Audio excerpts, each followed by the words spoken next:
Hello, September takers. So for today's video, we are going to discuss social science and general education.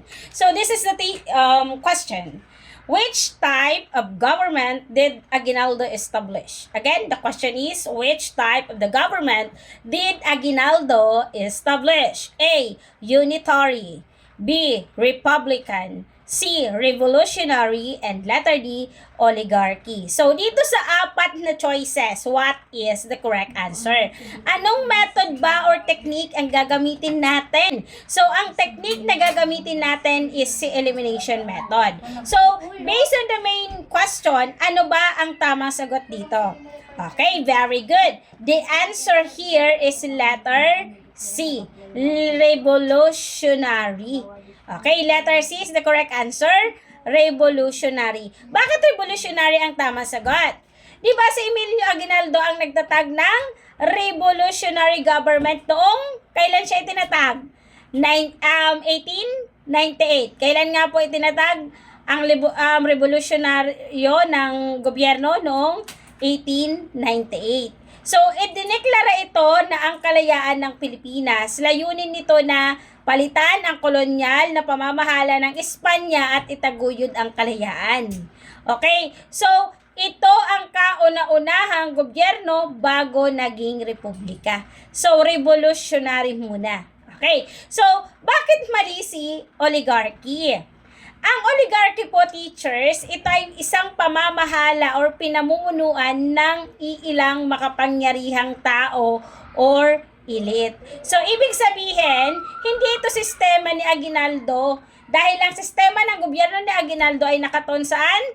Revolusyon at kalayaan. Kaya mali po si oligarchy. So, next, bakit mali si letter A? Bakit mali si letter A? Unitary. Ang unitary government ay isang sistema kung saan ang kapangyarihan ay nasa central government lang. Okay? Unitary, ang kapangyarihan niya? Nasa central government lang. Halimbawa, ang isa sa mga halimbawa nito, yung modernong Pilipinas ngayon. So, ibig sabihin, si unitary, hindi po siya itinatag ni Emilio Aguinaldo dahil nung panahon ni Aguinaldo ay nasa transition pa ang bansa mula sa kolonyal na pamamahala. Kaya mali po si letter A, unitary. So, the answer is C, revolutionary. Okay po. So, letter B po is wrong. Republican. Okay.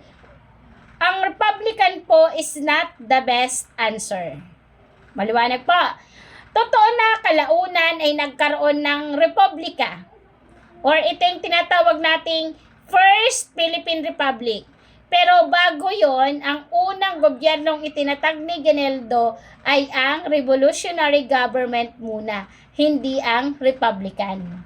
So, kaya, mali si letter B. So, based on the main point of the question, ang tanong kasi, which type of the government did Aguinaldo establish? So, ang unang isipin natin is si letter C, revolutionary. Okay? Or kalayaan. So, the answer is letter C. Don't forget to follow Maestra Bicolana TL Itambayan. Ayan. So, pakishare and like naman po ng ating video discussion. Mabuhay!